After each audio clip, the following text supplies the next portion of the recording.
president overnight about the escalating tensions with North Korea. Meanwhile, Kim Jong-un throwing a massive military march in Pyongyang as he continues to threaten the U.S. Our own Lauren Blanchard is live in Washington, D.C. with the latest. Good morning, Lauren.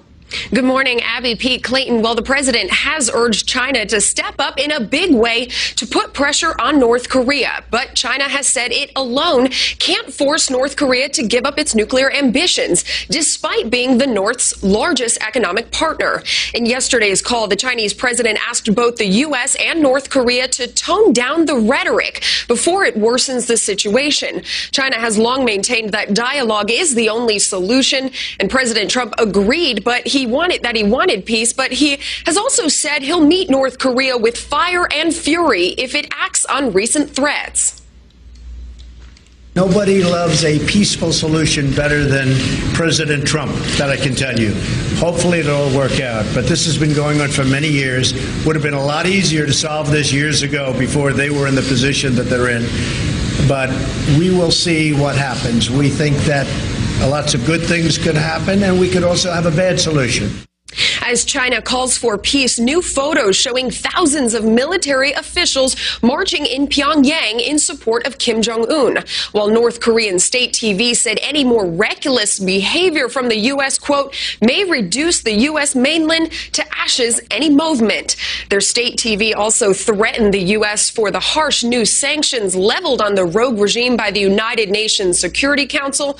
China did vote in favor of those sanctions, and on yesterday's call, both presidents agreed the sanctions were an important and necessary step. Abby, Pete, Clayton.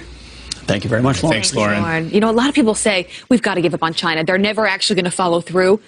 They are the only ones that can put this to bed. I mean, we should really hope that they can come together and figure this out, because the alternative to that is a military. They put it to bed by us putting the screws to them, because make no mistake, they're not our friends. No. They are our geopolitical foes. And so if we can find that place where we can really hurt Put them in a box. Yeah, Make secondary them feel, sanctions, things like that, where they really have to shut down. Make them feel left out. Make them feel like they are not part of the party, right? Threaten them in their region. That is what scares them more than anything. Well, they say they're going to sit on the sidelines if North Korea strikes first, comes after us. They're going to sit on the sidelines. If we strike them, they're going to throw their hat into this fight. Behind Kim Jong-un. Exactly. That tells you everything you need to know about Right. China.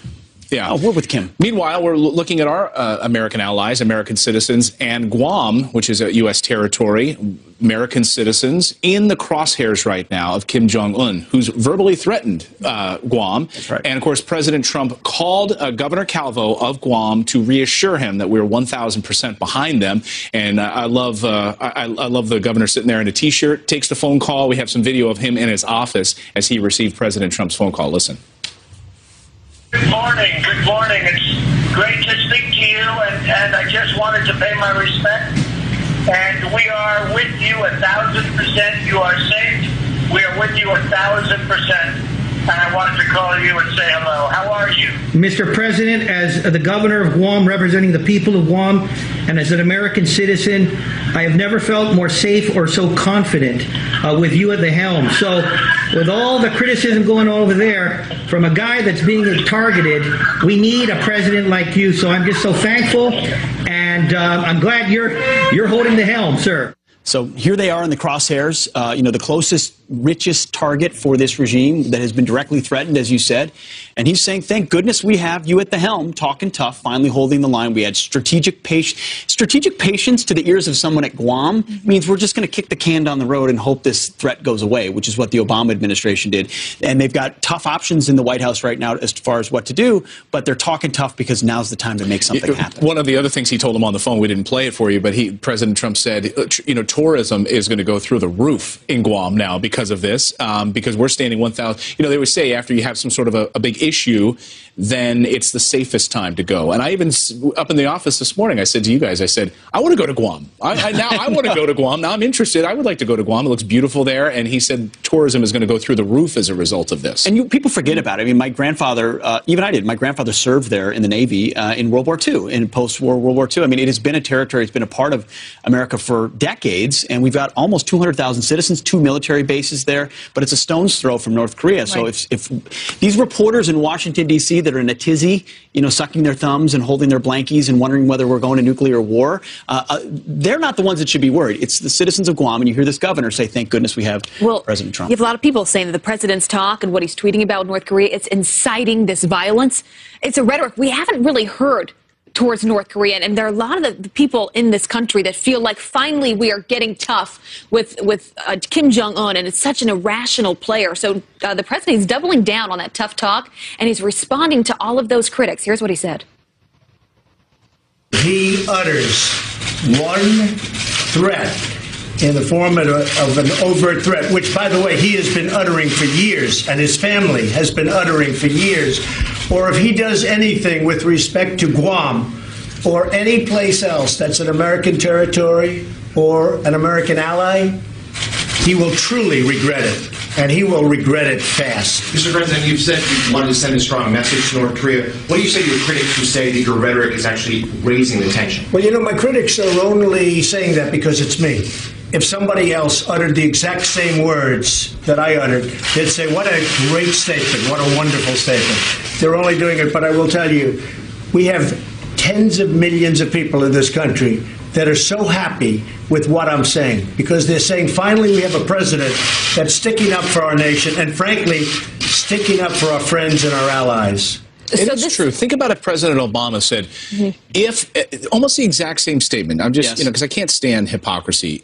I don't care which party. So if President Obama were to say, if Kim Jong-un acts and wants to make threats against us or takes action, we are locked and loaded with a response ready to go. Would the response be as tizzied as it was the other day? The opposite. No, it would be the opposite. This was a message, though, the president. That message was for here in the United States, but also for North Korea and for China. He's saying someone very different is in charge. And if I'm going to draw that red line, I'm actually going to follow through with that. Yes. That is the game that we're playing right now. But Democrats, they're still not having it. Yeah, or I'm not going to set a red line that I'm not prepared to enforce, which he's been very responsible about as well, as opposed to Barack Obama and his Syrian red line. But Democrats, including the deputy DNC chair, keep that in mind. This is the number 2 inside the Democratic Party in our country today, has this to say, comparing our president to Kim Jong-un. Take a listen.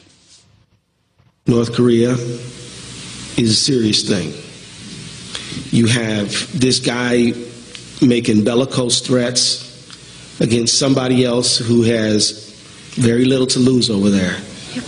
And Kim Jong-un, the world always thought he was not a responsible leader. Well, he's acted more responsible than this guy is. And what I'm telling you is that once you start seeing missile launches, you're going to see the time for cranking up the anti-war machine is right now. If you don't want to get caught deer in the headlights, start calling for diplomacy in North Korea immediately.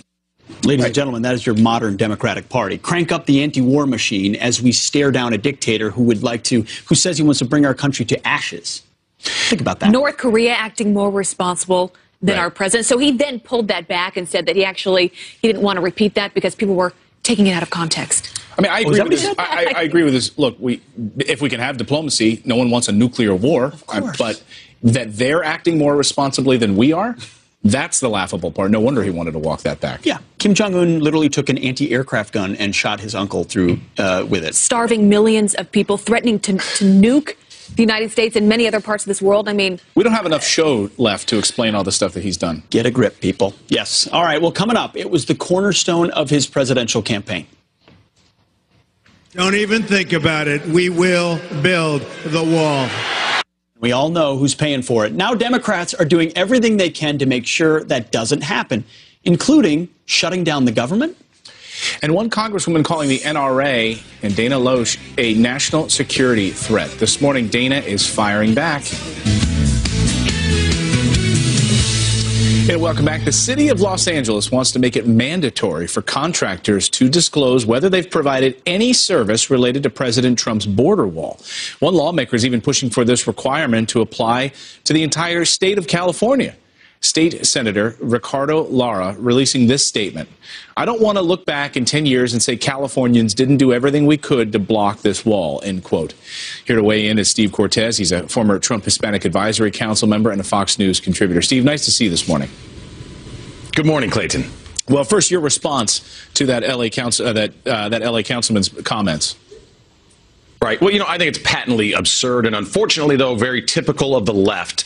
When they can't win on ideas, when they can't persuade the American electorate, they resort to coercion.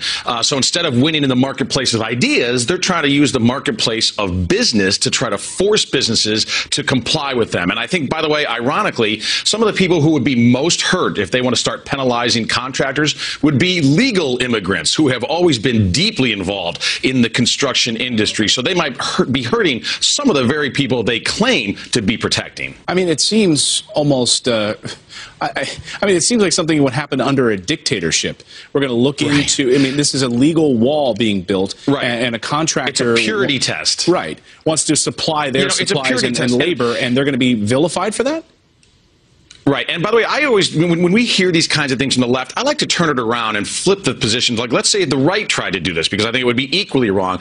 Imagine if the state of Texas were to say any contractor who was involved in building a Planned Parenthood clinic can no longer do business with the state of Texas or with the city of Dallas because we're a pro-life state. I think that would be equally absurd. If this is a legal business, contractors are allowed to build it. If it's a legal wall, which the people loudly demanded, by the way, in the 2016 election. I was part of the Trump campaign, and I can tell you that nothing got the response at our rallies and among the Trump base like building the wall did. Because, and by the way, that's not anti-Mexico. It's not because we hate Mexico.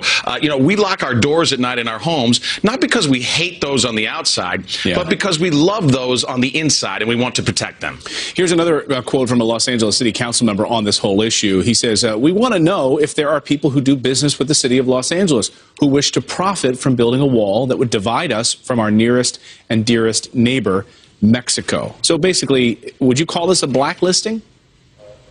I think in many ways it is. Like I mentioned before, it's really kind of a purity test. What I also think is going on there, though, and this is happening in my city of Chicago as well, where Rahm Emanuel is suing the Department of Justice over sanctuary cities. I think both in Los Angeles and Chicago, these are attempts by these city governments that are largely failing their populations, that are crime-ridden, poverty-ridden. These are attempts at a diversion. So the city of Los Angeles, unfortunately, has more people living in poverty than any city in America. In Los Angeles County, 40% of the population is on Medicaid. It's a system that largely is not working. Income inequality is massive, perhaps worse than anywhere else in the country. So I think this is a diversionary tactic. Don't look at our failings here. Look at this target over there. But I think eventually it won't work. The American people demanded a wall. This is clearly a federal issue, not a state or local issue, and then the wall's being built.